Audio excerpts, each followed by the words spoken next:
Slaves did not build the pyramids.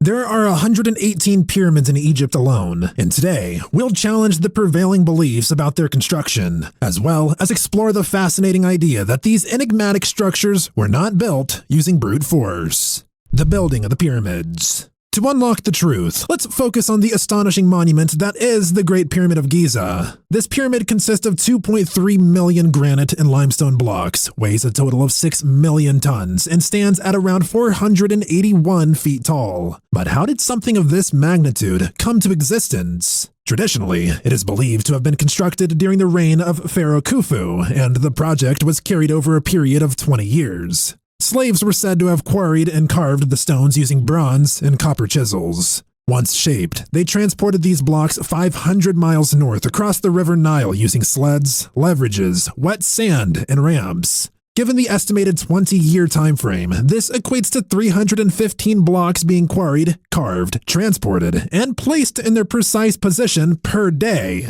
Many of these blocks weigh around 80 tons, which is the equivalent to 12 small aircrafts. Journalist Graham Hancock suggests that the elevating of the blocks using ramps is highly unlikely. He stated, "You have to confront the laws of physics. You can't haul a stone weighing tens of tons up a slope that exceeds 10 degrees. If ramps were made at 10 or less degrees, the size of the ramps themselves would be equivalent if not bigger than the pyramids, and would remain in place today." The tools used would have also been doubted due to their inefficiency. Modern tests have been done using bronze and copper on granite, which concluded that it would take a vast amount of time to carve a single block, let alone 2.3 million. No hieroglyphs and the Kemets. If the Egyptians built these monumental wonders, wouldn't they have left behind some hieroglyphic blueprints?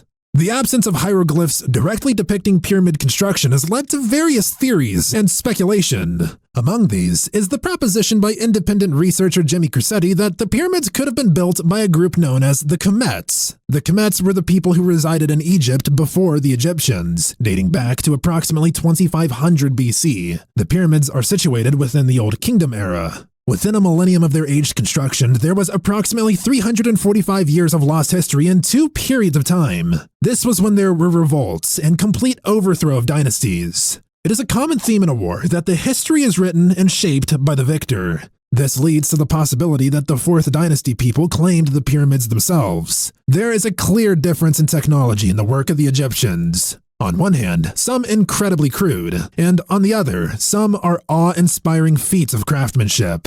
A clear distinction can be made. The two sets of work were carried out by different people, in a separate time frame that possessed different capabilities. The precision of the pyramid. For centuries, researchers have been intrigued by the celestial enigma that transcends time, being the Great Pyramid of Giza. Its precision is a phenomenon, given all the mathematical knowledge that is encoded within it. Cardinal and ordinal lines. A perplexing aspect is how the pyramid's layout corresponds to cardinal and ordinal lines, as if it were designed to pinpoint to the center of the Earth's landmass. The precision in alignment doesn't end there. The Great Pyramid is also perfectly aligned with true north, within an astonishing accuracy of 1/20th of a degree. Scale of the Earth. The correlations extend further, with the length and width of the pyramid's perimeter directly relating to fractions of the Earth's latitude and longitude at the equator. Scaling up reveals the pyramids as a remarkable scale model of the Northern Hemisphere, and its length, 365.242 cubits, remarkably equates to the time it takes for the Earth to orbit the Sun, the solar year. Given the monumental precision displayed in the Great Pyramid, one might ask, did the ancient Egyptians build this incredible structure using primitive tools and brute force? Or were they an advanced civilization with superior technology? Reason for the pyramids. Power plant. The primary attributed use of the pyramids was that they were built to be tombs for pharaohs. If this were the case, why were there no mummies found in any of the 118 pyramids discovered? This suggests that they may have served as another purpose. Chris Dunn presents the theory that the Great Pyramids was a machine that harnessed and generated energy.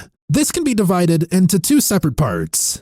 One common theory is that the pyramids itself act as a complex hydraulic system. The presence of internal water channels within the pyramid creates a flow of energy through hydraulic pressure. The resulting pressure changes and the vibrations could have potentially produced energy or even amplified specific frequencies, which were conducted by the granite and limestone. The use of water as an energy source is not a new concept, as ancient civilizations, including the Egyptians, were well versed in hydraulic engineering. There's evidence of sophisticated water management systems in ancient Egypt, such as canals, aqueducts, and reservoirs. So the idea of the Great Pyramid having water channels for energy generation is possible. The next theory, which many researchers believe, is that the Great Pyramid of Giza would tap into the Earth's magnetic field and cosmic energies, given it precise alignment. Its position stands aligned with true north within 1/20th of a degree, and coordinates are 29.979245 north, which surprisingly corresponds with the speed of light in a vacuum, 299,792,458 meters per second.